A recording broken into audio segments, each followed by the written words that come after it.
আসসালামু আলাইকুম ওয়া রাহমাতুল্লাহি ওয়া বারাকাতুহু। নাহমাদুহু ওয়া নাস্তাঈনুহু ওয়া নাস্তাগফিরুহু ওয়া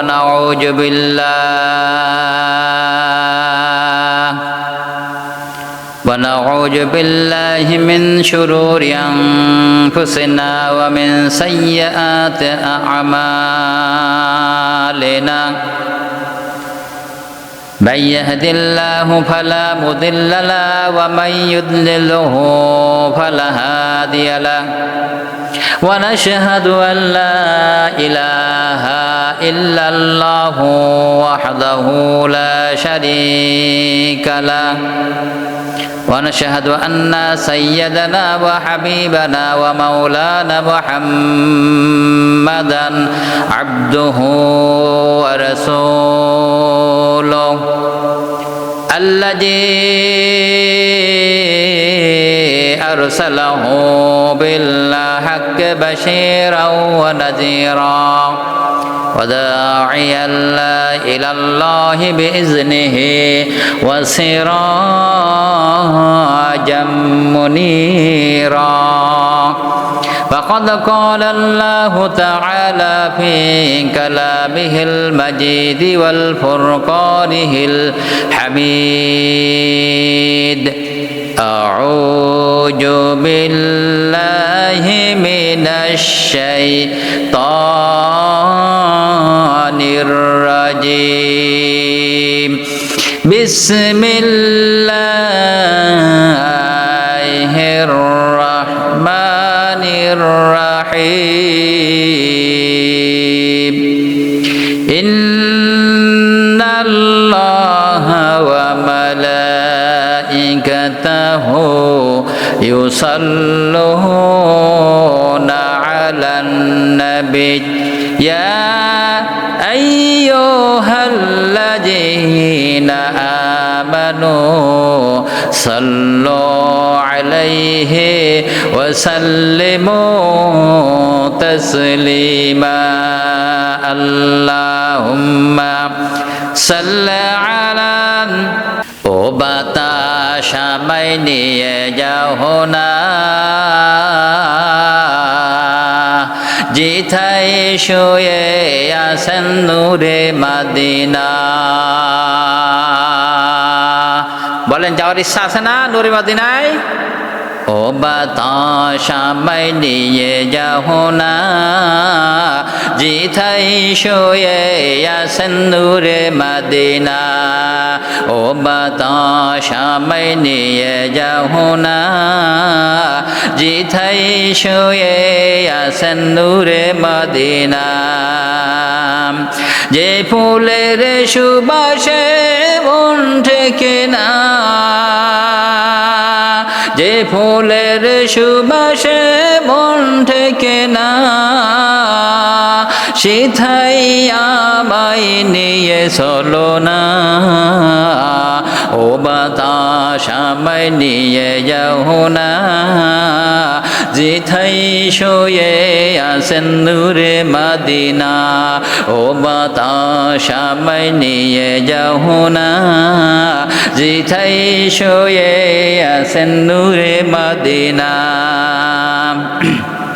যে সুর আমার হৃদয় বাজে,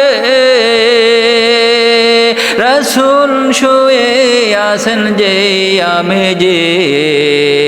যে সুর আমার হৃদয় বাজে, রসুল শুয়ে আছেন যে আমেজে।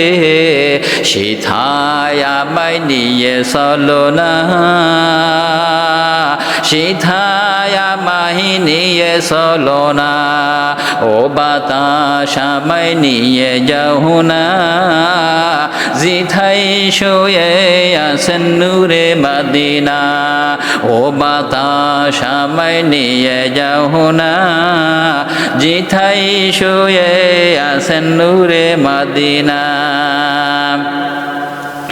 মদিনার মাটি হৃদয় খাটি, মদিনার মাটি হৃদয় খাটি, রসুলের প্রেমে যাহা পরিপাটি মদিনার মাটি হৃদয় খাটি রসুলের প্রেমে যাহা পরিপাটি সেই মাটির টানে আমার মন দিওয়ানা সেই মাটির টানে আমার মন দিওয়ানা সিধায় আমায় নিয়ে চলো না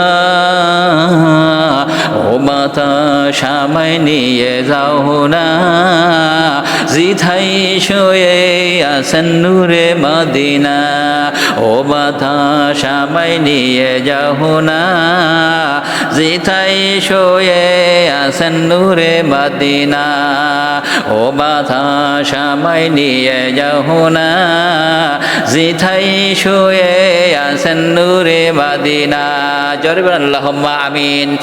আমার ভাইরা আজকের যারা আসছেন আমাদের মনে ইচ্ছা থাকতে হবে যেন আল্লাহর নবী জনাবে মুহাম্মদ রাসূলুল্লাহ সাল্লাল্লাহু আলাইহি সাল্লামের রওজা মুবারকে আমরা যেন যেতে পারি। আজকে সিরাতুন নবী সাল্লাল্লাহু আলাইহি সাল্লাম মাহফিল থেকে আমরা আল্লাহ তাআলার কাছে প্রার্থনা করি যে মহান আল্লাহ তাআলা তিনি যেন আমাদের প্রত্যেককে নবী পাক সাল্লাল্লাহু আলাইহি সাল্লামের রওজা মুবারকে যেন যে জিয়ারত করার মতন তৌফিক দান করেন। সবাই বলেন আল্লাহুম্মা আমিন।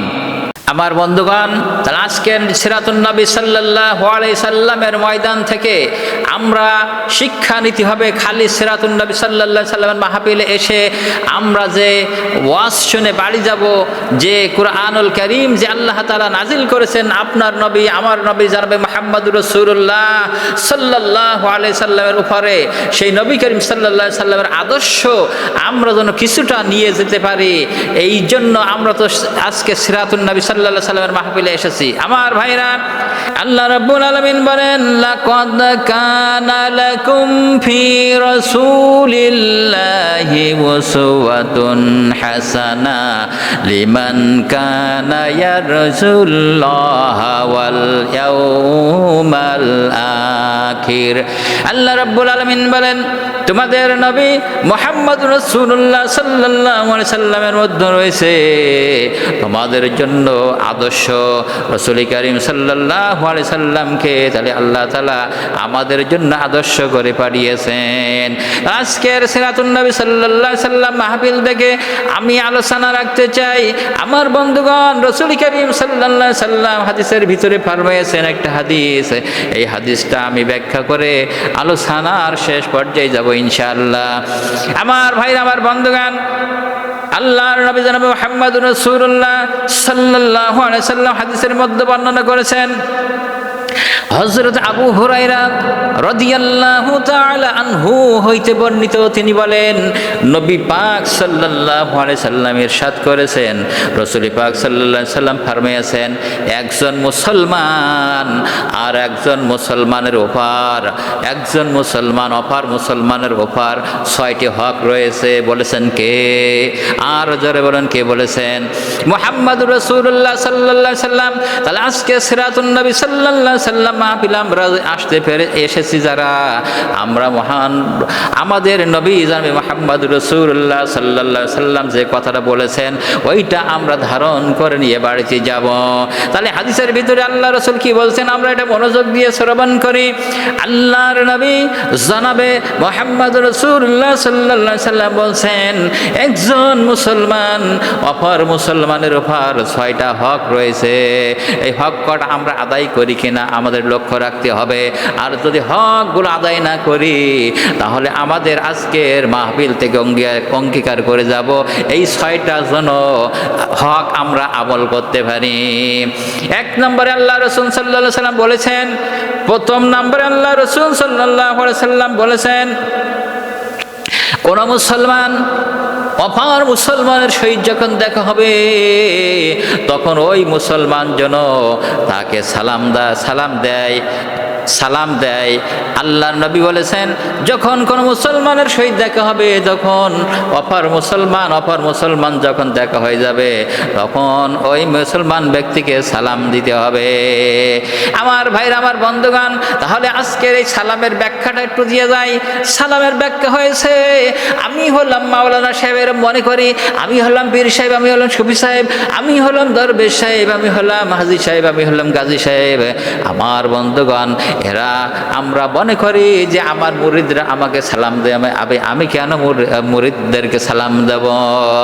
আমার বন্ধুগণ, আমরা মনে করি আমি হলাম ওয়ার্ডের মেম্বার, কাউন্সিলর, আমার অধীনস্থ যারা রয়েছে তারাই আমাকে সালাম দেবে, আমি কেন আমার অধীনস্থদের সালাম দেব?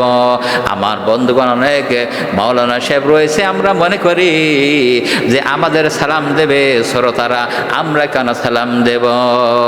আমার বন্ধুগণ, আল্লাহর নবী জনাব মুহাম্মদুর রাসূলুল্লাহ সাল্লাল্লাহু আলাইহি ওয়াসাল্লাম ভেদাভেদ ভুলে যে বলেছেন, তোমরা একে অপরের সালাম প্রদান করবে, যে আগে সালাম দেবে তার সওয়াবের বেশি কথা বলেছেন। আমার বন্ধুগণ, সাহাবায়ে কিরাম রিদওয়ানুম মিনাল্লাহি তাআলা আলাইহিম আজমাইনরা এই সালাম দেওয়ার প্রতিযোগিতা করত। আমার বন্ধুগণ, তারা সালাম দেওয়ার জন্য একজন সাহাবীর সঙ্গে দেখা হয়েছে, সালাম দিয়েছে, আবার ওই সাহাবী ঘুরে এসে আবার সালাম দিয়েছে। আমার বন্ধুগণ, তাহলে এইভাবে তারা সালামের প্রতিযোগিতা করেছে। আমার বন্ধুগণ, একজন সাহাবী, আমার বন্ধুগণ, এইরকমভাবে সালাম আগে দেবে, এইরকমভাবে নিয়ত করে রেখেছে, কিন্তু কোনো ক্রমে আগে সালাম দিতে পারে না। আমার বন্ধুগণ, তাহলে সালামের হিড়িক পড়ে গেছে সাহাবে একরামদের ভিতরে, আর আমাদের মাঝখান থেকে সালাম উঠে যাচ্ছে। একজন মুসলমান অপর মুসলমানের সঙ্গে দেখা হলে আমরা সালাম বলি, সালাম দেই না। আমার বন্ধুগণ, যখন চলে যায়, আমাদের এখন ইংলিশ মিডিয়ায় একটা সভ্যতার যুগ হয়ে গেছে, দেখা যারা হয় টাটা বাই বাই এইরকম বলে না কি, টাটা বাই বাই এগুলো বলে। আর আমাদের বাচ্চা কাচ্চা যেগুলো জন্ম নেয়, আমার বন্ধুগণ, যারা জমিনে ভূমিষ্ঠিত হয়, তাদেরকে আস্তে আস্তে যখন বড় হয়, তাদেরকে সালাম শেখানো হয় না, তাদেরকে ওইরকম শেখানো হয় যে tata tata bye bye bye bye শেখানো হয়। আমার বন্ধুগণ, তাহলে ওই বাচ্চাটা কিভাবে সালাম শিক্ষা অর্জন করবে? আল্লাহর নবী জনাব মুহাম্মদুর রাসূলুল্লাহ সাল্লাল্লাহু আলাইহি ওয়াসাল্লাম বলেছেন, যখন কোনো মুসলমান অপর মুসলমানের সহিত দেখা হবে, তখন যেন ব্যক্তির আগে সালাম দিবে। এখানে কোনো ধনী লোক, বড় লোক, গরিব লোক, প্রেসিডেন্ট, মানে ভ্যানওয়ালা, রিক্সাওয়ালা, এখানে ভেদাভেদ নাই, যে আগে সালাম দেবে। তার বড় পুরস্কার রেখে দিয়েছেন আল্লাহ তাআলা। আমার ভাইরা, আমার বন্ধুগণ, আমরা যখন সালাম এখন দেই, যখন নির্বাচন আমাদের সামনে আসে, তখন দেখবেন যারা কাউন্সিলর দাঁড়ায়, যারা চেয়ারম্যানে দাঁড়ায়, এমপিতে দাঁড়ায়, মন্ত্রী দাঁড়ায়, বিভিন্ন পদে যারা দাঁড়ায়, দেখবেন তখন তারা আগে সালাম দেয়। আবার যখন তারা পাস করে, তখন কিন্তু আর তারা সালাম দেয় না। আমার বন্ধুগণ, এই সালামটা দেওয়াটা শুদ্ধভাবে দেয় না। যখন জনগণের সামনে যায়, তখন শুধু বলে আসসালামু আলাইকুম, সালাম আলাইকুম, কিন্তু ওই ব্যক্তি আপনাকে যে কি বলল, তার মানে আপনি ধ্বংস হয়ে যান। আসসালামু আলাইকুম ওয়া রাহমাতুল্লাহ, এটা বলতে হবে আল্লাহ তাআলা শান্তি আপনার পরে বর্ষিত হোক, কিন্তু সালামটা শুদ্ধভাবে আজকের আমরা মুসলমানের সন্তান হয়ে দিতে পারি না। এই জন্য আমি আজকের সিরাতুন নবী সাল্লাল্লাহু আলাইহি সাল্লাম মাহফিল থেকে আপনাদের কাছে উদাত্ত আহ্বান জানাতে চাই, আপনি ধনী হন আর বড় লোক হন, গরিব লোক হন আর বড় লোক হন, আপনি যাই হন না কেন, আপনি আগে সালাম দিবেন, আমি আগে সালাম দেব। এইটা আজকের থেকে আমাদেরকে চালু করতে হবে। পরিবারে হোক, যেখানে হোক, সব জায়গায় হোক, আমরা আগে দেখা হলে সালাম দেব। পারা যাবেন ইনশাল্লাহ? আমার ভাইরা, আমার বন্ধুগণ, আল্লাহর নবী জনাবে মুহাম্মদুর রাসূলুল্লাহ সাল্লাল্লাহু আলাইহি সাল্লাম বলেছেন, 2 নম্বরে বলেছেন, কি বলেছেন? কোন মুসলমান যদি দাওয়াত করে মুসলমান ব্যক্তিকে, তাহলে অবশ্যই ওই মুসলমানের দাওয়াত দাওয়াত কবুল করতে হবে। কিন্তু আজকের আমাদের এরকম হয়ে গেছে, যদি যাকে চেয়ারম্যান সাহেবের কাছে দাওয়াত দিয়ে আসি, কে দাওয়াত দিয়েছে, আমি দিয়ে আইছি, মনে করে যে ওনারা হলো তো একটু গরিব পরিবারে, ওনারা হলো একটু মানে ধনাঢ্য ব্যক্তি কম, ওনার বাড়িতে যদি আমি দাওয়াত খাতে যাই আমার প্রেস্টিজ থাকবে না, আমার প্রেস্টিজ হ্যাম্পার হয়ে যাবে, এই জন্য দাওয়াত খাতে আসে না। আমার বন্ধুগান, দাওয়াতের ব্যাপারটা আজকের ভিন্ন হয়ে গেছে। আমার ভাইরা, আমার বন্ধুগান, আজকের যে সমস্ত দাওয়াত প্রচলন রয়েছে, আমাদের সমাজে যে সমস্তগুলো যে অনুষ্ঠান হয়, এই অনুষ্ঠানের প্রচলন হয়ে গেছে, বিবাহ হোক কিংবা দোয়া অনুষ্ঠান হোক কিংবা যেখানে যাই হোক, বড় বড় লোকদেরকে দাওয়াত দেওয়া হয়, তারা এসে পেট ভরে খেয়ে যায়, আর যারা গরিব রয়েছে তারা দাওয়াত পায় না, তারা পায় একখান জিলাপি নাই দুইখান জিলাপি নাই একটু তাবারক পায়, তারা চলে যায়। আর বড় বড় লোক যারা, তাদেরকে বাড়িতে ডেকে এনে দাওয়াত খাওয়ানো হয়। আমার ভাইরা, আমার বন্ধুগণ, এমন ব্যক্তি রয়েছে যে ছেলে জন্মবার্ষিকী পালন করার জন্য হাজার হাজার টাকা খরচ করে, ওই হাজার হাজার টাকা খরচ করে আমার বন্ধুগণ এইগুলো করে এই জন্য বড় লোকদের দাওয়াত করে। এখানে দেখা গেল অনুষ্ঠান করার জন্য 50,000 টাকা খরচ হয়েছে, আর বড় বড় লোকদের বাছাই করে দাওয়াত করে তাদের কাছ থেকে গিফট নেওয়ার জন্য। এই জন্য গিফট দেখা গেল 50,000 টাকা খরচ হয়েছে, 1 লক্ষ টাকা আদায় হয়েছে, এই জন্য বড় বড় লোক দেখে দাওয়াত করে। আর ওই বড় লোকেরাও কিন্তু ওই বড় লোকদের দাওয়াতে আসে, গরিবদের দাওয়াতে যায় না। আজকের আমি বড় লোক যারা রয়েছে, যারা ধনবান ব্যক্তি রয়েছে, তাদের উদ্দেশ্যে আমি বলতে চাই, আজকে নবী করিম সাল্লাল্লাহু আলাইহি সাল্লাম যে বলেছেন যে ছয়টা উপদেশের কথা বলেছেন, একজন মুসলমান আবার মুসলমানের ঘরে 6টা হক রয়েছে। তাহলে রাসূল করিম সাল্লাল্লাহু আলাইহি সাল্লামের সিরাতের মাহফিল আপনারা যারা মাহফিল শুনতেছেন কিংবা বাইরে থেকে যারা শুনতেছেন, মনোযোগ দ্বারা আপনারা শ্রবণ করেন। দাওয়াত আপনারা যখন যাইবেন তখন আপনি ওই বাছাই করবেন না যে কোন বড় লোক কোন গরিব লোক, এটা না। আপনি বাছাই করবেন কোন দিনদার ইমানদার পরহেজগার ওই ব্যক্তি আছে কিনা, নামাজি আছে কিনা, দিনদার ইমানদার পরহেজগার ব্যক্তি কিনা, তাই সে গরিব হলেও আপনি তার বাড়িতে যাবেন। আল্লাহ রাসূল সাল্লাল্লাহু আলাইহি ওয়াসাল্লাম বলেছেন, কোনো ব্যক্তি যদি দাওয়াত করে তাহলে তার দাওয়াতটা কবুল করতে হবে। আমরা এইটা মানতে রাজি আছি না? এটা পালন করবো তো আজকে থেকে ইনশাল্লাহ। তাহলে প্রথম গেল, 1 নম্বর গেল, একজন মুসলমান অপর মুসলমানের পরে সালাম দিবে, কি সালাম দিবে। আর দ্বিতীয় গেল, একজন মুসলমান অপর মুসলমানকে যখন দাওয়াত দিবে তখন দাওয়াত কবুল করে তার বাড়িতে আপনি মেহমান হিসাবে চলে আসবেন। আমার বন্ধুগণ, তখন আমরা মনে করতে পারি যে মেহমান হিসাবে যাইতে গেলে আমার একটা গিফট নিয়ে যাওয়া লাগবে। না না না না, এই সমস্ত আপনি গিফট অর্জন করার কোনো জরুরত না, এটা আল্লাহর নবীর কালচার না। আপনি যখন মেহমান হিসাবে যাবেন, রাসূলের সুন্নাত ছিল কিছু হাদিয়া নিয়ে যাওয়া, মিষ্টি নিয়ে যাওয়া, এরকম হয়তো সুন্নাত হিসাবে আপনি যেতে পারেন, কিন্তু দামি দামি গিফট করা লাগবে। আমাদের প্রচলনটা এরকম হয়ে গেছে। আমার বন্ধুগণ, 3 নম্বরে বলা হয়েছে, কোন মুসলমান যদি পরামর্শ, সুন্দর পরামর্শ দেওয়া লাগবে। আমার বন্ধুগণ, কোন মুসলমান এসে যদি আপনার কাছে কোনো বিষয়ে পরামর্শ চায়, তাহলে আপনি সৎ উপদেশ দেওয়া লাগবে। আর যদি আপনি না জানেন, তখন বলবেন, ভাই আমি এই বিষয়ে আমার কোনো অভিজ্ঞতা নাই, আমার কোনো জ্ঞান নাই, আমি এ বিষয়ে আপনার কোনো পরামর্শ দিতে পারবো না। কিন্তু আজকের আপনার আমার ভিতরে এই কালচারটা হয়ে গেছে।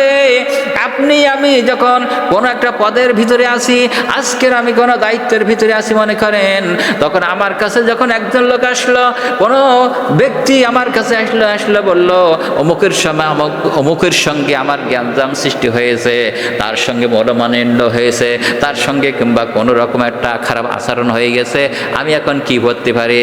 আমার বন্ধুগণ, আমাদের কালচারটা হয়ে গেছে এরকম। আমি তার ফার্স্টলাই বলি কি, ভাই আপনার সঙ্গে এই করেছে, অমুক করেছে, তুমুক করেছে, আপনাকে অপমান করেছে, আপনি চলেন, শিগগির চলেন, থানায় চলেন, আপনি তার নামে মামলা করবেন। আমার বন্ধুগণ, আজকের আমরা ভালো করে রাসূল করিম সাল্লাল্লাহু আলাইহি ওয়াসাল্লাম দেখেন হাদিস কত সত্য। তিনি কি বলেছেন? কোন মুসলমান যখন আপনার কাছে পরামর্শ চাইবে, আপনি সুন্দর পরামর্শ দিবেন। কিন্তু আপনি আর আমি তখন পরামর্শটা দিচ্ছে কি, যে ভাই আপনাকে অপমান করেছে, চলেন শিগগির থানায় চলেন, মামলা দিতে হবে, ওই ব্যক্তিকে ফাসলাই আপনি কি মামলা দায়ের করতে নিয়ে গেলেন। আমার বন্ধুগণ, ওই ব্যক্তির কে বললেন এখন মামলা দায়ের করতে গেলে মামলা তো নেয় না, এখন 5,000 টাকা লাগবে মামলা দায়ের করতে গেলে। ওই ব্যক্তি নির্ভর হয়ে তখন 5,000 টাকা ওই ব্যক্তির কাছে দিয়ে দেয়। ওই ব্যক্তি 5,000 টাকা নিজের পকেটে ভরে নিয়ে আসে। এইবার যার নামে মামলা দিল ওই ব্যক্তির সঙ্গে মনে করেন এবার আপনি আমি যোগাযোগ করি, তোমার সামনে মামলা করেছে, তোমার নামে মামলা হয়েছে, তোমার নামে মামলা করেছে অমুক ব্যক্তি, দেখো ওই ব্যক্তি কেমন খারাপ লোক, ওই ব্যক্তি কেমন জালেম লোক, তোমার নামে মামলা করেছে।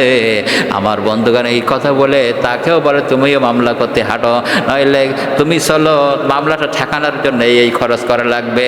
এইবার এখান থেকে নিলেন 5,000, ওখান থেকে নিলে 5,000। এইরকম দালাল লোক বাংলাদেশে আছে না নাই? জোরে বলেন আছে না নাই? আমার ভাইরা, তাহলে আজকে সিরাজুন নবী সাল্লাল্লাহু আলাইহি সাল্লাম মাহফিল থেকে ওই সমস্ত লোকদেরকে বয়কট করব কিভাবে? ওই সমস্ত লোকদেরকে বয়কট করব এইভাবে যারা ইসলাম চায়, কোরআন চায়, ইসলামের আইন চায়, কোরআনের আইন বাংলাদেশে প্রতিষ্ঠিত হোক, তারা যা চায়, তাহলে তাদেরকে আমরা যদি সমর্থন দিয়ে বাংলার জমিনে কোরআন আইন চালু করা যায়, আমার বন্ধুগণ এই দালাল প্রকৃত পক্ষে লোক আর থাকবে না। তখন সমাজটা হবে কোরআনের সমাজ, তখন দেশটা হবে কোরআনের দেশ, তখন দেশের ভিতরে কোনো অশান্তি থাকবে না, জুলুম থাকবে না, নির্যাতন থাকবে না। আমার বন্ধুগণ, এই জন্য আমাদেরকে রাসূল কারীম সাল্লাল্লাহু আলাইহি সাল্লাম হাদিস থেকে শিক্ষা নিতে হবে যে রাসূল কারীম সাল্লাল্লাহু আলাইহি সাল্লাম বলেছেন 3 নম্বরে কোনো ব্যক্তি যদি সৎ পরামর্শ চায় তুমি তাকে সৎ পরামর্শ দিবে। আর আজকে যারা সিরাতুন নবী সাল্লাল্লাহু আলাইহি সাল্লাম মাহফিলে আসছেন 3 নম্বরে, তাহলে এই কথাটা মনে থাকবে। প্রথম নম্বরে বললেন দেখা হলে সালাম দিবেন, 2 নম্বরে বলা হয়েছে যদি কোনো ব্যক্তি দাওয়াত করে তার দাওয়াত কবুল করবেন, আর 3 নম্বরে বলা হয়েছে যদি কোনো ব্যক্তি পরামর্শ নিতে আসে তাহলে তাকে ভালো পরামর্শ দিবেন। এটা হলো সিরাতুন নবী সাল্লাল্লাহু আলাইহি সাল্লাম থেকে আজকের কিন্তু আমাদের এইটা শিক্ষা নিতে হবে। যেহেতু রসুলের জীবনই আমরা শুনতে এসেছি, তাহলে রসুল এইটা বলেছেন, তাহলে আমরা যদি না মানতে পারি তাহলে কি সিরাত মাহফিল শুনে আয়োজন করে লাভ আছে? আমার বন্ধুগণ, এরপরে বলা হচ্ছে 4 নম্বরে যখন বলা হচ্ছে, আমার বন্ধুগণ 4 নম্বর বলা হচ্ছে যদি কোনো ব্যক্তি হাসি দেয়, মুসলমান যদি হাসি দেয়, আমার বন্ধুগণ হাসি দেয়, তাহলে সে আলহামদুলিল্লাহ বলবে। আর যারা শুনবে হাসির জবাব দেবে ইয়ারহামুকুল্লাহ, এই বলে জবাব তার দেওয়া লাগবে। আমার বন্ধুগণ, আজকের হাসি যারা দেয়, আমার বন্ধুগণ একটা সমাজে কুপ্রচলন হয়ে গেছে, কুসংস্কার প্রচলন চালু হয়ে গেছে। যদি কোথাও বাহির হওয়ার সময় যদি হাসি দেয়, পিছন থেকে লোক বলে হাসি পড়েছে, এর জন্য তোমার জন্য খারাপ আছে। কিন্তু স্বয়ং যেখানে আল্লাহর নবী জনাব মুহাম্মদুর রাসূলুল্লাহ সাল্লাল্লাহু আলাইহি সাল্লাম বলেছেন যখন হাসি আসবে তখন আলহামদুলিল্লাহ বলবে। কি বলবে? তাহলে আলহামদুলিল্লাহ বলবেন। আল্লাহ রাসূল যদি এখানে ভালো না থাকবে তাহলে আলহামদুলিল্লাহ বলতে বললো কেন? তখন তো তিনি বলতো যে হাসি আসলে যদি খারাপ থেকে থাকে তাহলে তুমি এইরকম বিপদের দোয়া পড়বে। সেটাকে বলেছেন না, আল্লাহ রাসূল বলেছে যখন হাসি আসবে তখন হাসি যখন তুমি দেবে তখন কি বলবে? আলহামদুলিল্লাহ। তাহলে ভালো না? ভালো কি না? আমার বন্ধুগণ, আমার ভাইরা, যারা ডাক্তারি, যারা আপনার মেডিসিন, যারা ডাক্তারি শাস্ত্রের ভিতরে রয়েছে, হাসি দেওয়ার সঙ্গে সঙ্গে অনেক জীবাণু আপনার যে মস্তিষ্কে ছিল ওইটা ক্লিয়ার হয়ে যায়। আমার বন্ধুগণ, নবী পাক সাল্লাল্লাহু আলাইহি ওয়াসাল্লাম তাই বলেছেন যখন কোন মুসলমান হাসি দেবে তখন আলহামদুলিল্লাহ বলবে, আর যার জবাব ইয়ারহামুকুল্লাহ বলবে। আমার বন্ধুগণ, আর 6 নম্বরে হলো কোন মুসলমান যদি অসুস্থ হয় তাকে দেখতে যেতে হবে। এইটা কিন্তু আমরা চাই না। কোনো ব্যক্তি যদি অসুস্থ হয় দেখতে যায় না। আমার ভাইরা, আমার বন্ধুগণ, নবী পাক সাল্লাল্লাহু আলাইহি ওয়াসাল্লাম বলেছেন যদি কোনো ব্যক্তি অসুস্থ হয় তাহলে তার সুস্থতা, সে কি অবস্থায় আছে তাকে দেখতে যেতে হবে, দেখার জন্য যেতে হবে। আমার বন্ধুগণ, রাসূল কারীম সাল্লাল্লাহু আলাইহি ওয়াসাল্লাম তালি বলেছেন কোনো অসুস্থ ব্যক্তিকে দেখতে যাওয়া। আল্লাহর নবী মুহাম্মদুর রাসূলুল্লাহ রাসূলুল্লাহ সাল্লাল্লাহু আলাইহি সাল্লাম বলেছেন, যদি কোনো ব্যক্তি অসুস্থ ব্যক্তিকে দেখতে যায় তাহলে 70,000 ফেরেশতা তার জন্য রহমতের দোয়া করতে থাকে। আমার বন্ধুগণ, এই জন্য আমরা রোগী যে হবে, অসুস্থ ব্যক্তি যে হবে, তাকে দেখার জন্য আমরা কিসে যাব? আমার বন্ধুগণ, আমরা তাকে দেখার জন্য আমরা তাদের পাশে যাব তো ইনশাল্লাহ। আমার বন্ধুগণ, আমার ভাইরা, এর 6 নম্বর বলা হচ্ছে, যদি কোনো ব্যক্তি মারা যায়, আল্লাহ রাসূল সাল্লাল্লাহু আলাইহি ওয়াসাল্লাম বলেছেন, তাহলে ওই ব্যক্তির জানাজায় তোমরা শরীক হবে। কেননা ওই জানাজায় তোমরা শরীক হবে। আর তুমিও যদি ওই ব্যক্তির জানাজা যাও, তুমিও যখন মারা যাবে তোমার জানাজায় কিন্তু অতরা পরিমাণ লোক তোমার জানাজায় হবে। আমার ভাইরা, আমার বন্ধুগণ, যদি কোনো ব্যক্তি জানাজায় শরীক হয়, আল্লাহ রাসূল সাল্লাল্লাহু আলাইহি ওয়াসাল্লাম বলেছেন, তাহলে তার জন্য 2 কিরাত সওয়াব আল্লাহ তাআলা তার আমলনামায় দান করে থাকেন। আল্লাহর নবী বলেছেন 2 কিরাত সওয়াব, অর্থাৎ জানাজা থেকে যখন গেলেন, জানাজা শুরু হলো, জানাজার নামাজ সম্পূর্ণ হলো, ওই সময় 1 কিরাত, আর ওই ব্যক্তিকে যখন দাফন করে আপনি চলে আসবেন তখন আরেক কিরাত। এই 2 কিরাত পরিমাণ সওয়াব আল্লাহ তাআলা তার আমলনামায় দিয়ে থাকেন। আল্লাহর নবী সাল্লাল্লাহু আলাইহি সাল্লাম, জনাবে মুহাম্মদুর রাসূলুল্লাহ সাল্লাল্লাহু আলাইহি সাল্লাম, তিনি বলেছেন, তাহলে কি 6 নম্বরে বলেছেন, যদি কোনো ব্যক্তি মারা যায় তাহলে তার জানাজায় উপস্থিত হওয়া। আমার বন্ধুগণ, আমার ভাইরা, নবী পাক সাল্লাল্লাহু আলাইহি সাল্লাম যখন এই হাদিসগুলো বর্ণনা করলেন, আমার ভাইরা, আমার বন্ধুগণ, আজকের যারা সিরাতুন নবী সাল্লাল্লাহু আলাইহি সাল্লাম মাহফিলে আসছেন, আমি আপনাদের কাছে উদাত্ত আহ্বান জানাতে চাই, রাসূল করিম সাল্লাল্লাহু আলাইহি সাল্লাম যে 6টা আদেশ করেছেন, এই 6টা আদেশ আমরা মেনে চলবো কিনা? এই 6টা আদেশ মানে চলতে পারবো না? ইনশাআল্লাহ